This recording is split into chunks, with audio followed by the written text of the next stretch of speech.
Kenapa gua ambil MacBook Air M2 yang kapasitas RAM 16GB? Kenapa gak yang RAM 8GB aja? Dan kenapa gua gak ambil MacBook Air M1 di tahun 2025? Di video ini gua mau sharing alasan kenapa gua pilih MacBook Air M2 ini daripada MacBook Air M1 ataupun laptop Windows lainnya untuk kebutuhan konten kreator, khususnya untuk video editing. Sebelum itu, ini adalah MacBook Air M2 kapasitas RAM 16GB dengan internal storage 256GB warna Starlight yang gua ambil di Januari 2025 lalu dengan harga 15 juta. Pas video ini dibuat, gua lihat harga di marketplace sekitar 13,5 juta ke atas. Mulai dari alasan pertama, punya spek yang sangat bagus untuk video editing. Dari sekian banyak poin plus pada MacBook ini, ada 3 poin aja yang mau gua highlight. Pertama, kualitas layar. Layar MacBook Air ini punya tampilan yang sangat tajam dengan warna yang sangat akurat. Selain bikin nyaman dilihat, hal ini bisa mendukung hasil editan video ataupun foto yang profesional. Kedua, kualitas speaker yang bagus. Ini gua bandingin dengan speaker eksternal dari Creative Pebble 2.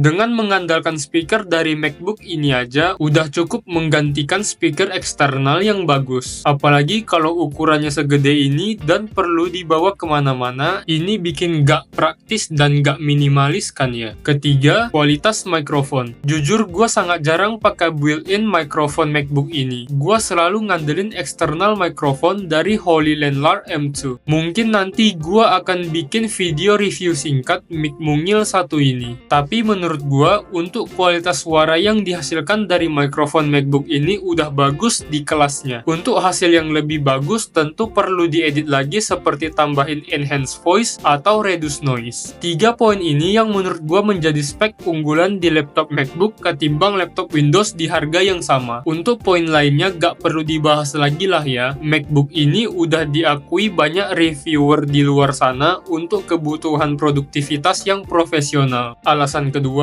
bikin workflow jadi seamless dan efisien. Alasan ini bisa valid karena gua punya iPhone 13 yang gua pakai buat ambil video, foto, dan lain-lain sebagai daily driver. Kalau gua mau kirim foto dan atau video dari iPhone ke MacBook ataupun sebaliknya, tinggal kirim pakai AirDrop. Bisa juga copy paste teks ataupun gambar antar device berkat fitur Universal Clipboard. Bagi gua, dua fitur ini sangat berguna dan sangat menghemat waktu tanpa perlu aplikasi pihak ketiga.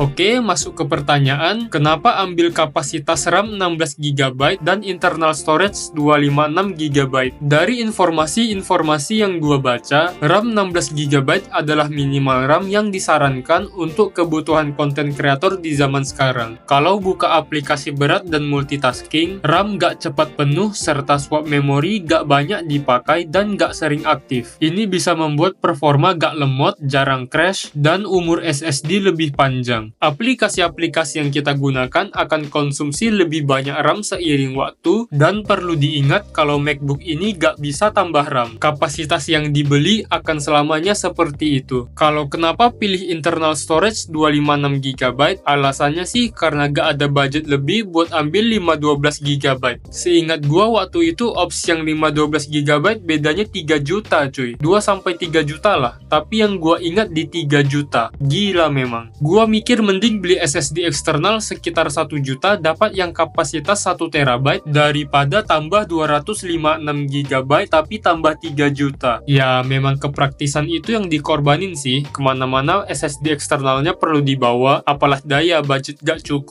Kenapa gak ambil MacBook Air M1? Simpelnya karena kurang future proof aja. Sebab umur MacBook Air M1 itu sudah 5 tahun lebih dan biasanya setiap MacBook mendapat update macOS selama 5-7 7 tahun sejak tanggal rilis. Jadi ya paling sekitar 2 tahun lagi paling lama sampai MacBook Air M1 nggak dapat update macOS lagi. Sedangkan gua maunya kalau bisa tetap pakai MacBook yang gua beli sampai 3, 4, atau bahkan 5 tahun ke depan tanpa ada kekhawatiran. Intinya pemakaian jangka panjang lah. Oh ya, tambahan di MacBook Air M1 nggak ada fitur MagSafe untuk pengecasan. Ini fitur yang nggak penting-penting amat sih. Cuma waktu itu gua ngerasa bakal puas aja kalau ada fitur ini, dan beneran. Pas mau ngecas, gua bisa gini. Dan kalau mau cabut, gua tinggal.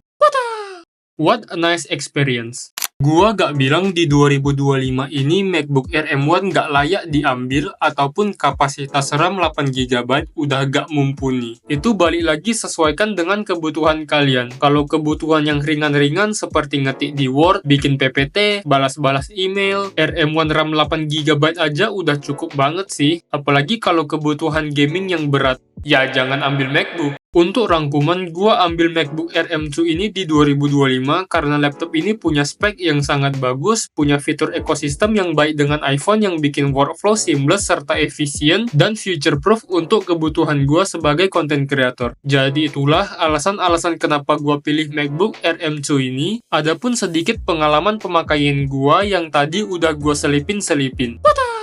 Hehe, harusnya sih video ini cocok buat kalian yang mau milih MacBook Air M2 tapi masih kebingungan. Apalagi antara Air M2 dan Air M1 dengan kebutuhan yang sama. Ya, semoga bisa membantu lah. Kalau ada pendapat, pertanyaan, atau mau sharing, silakan di kolom komentar.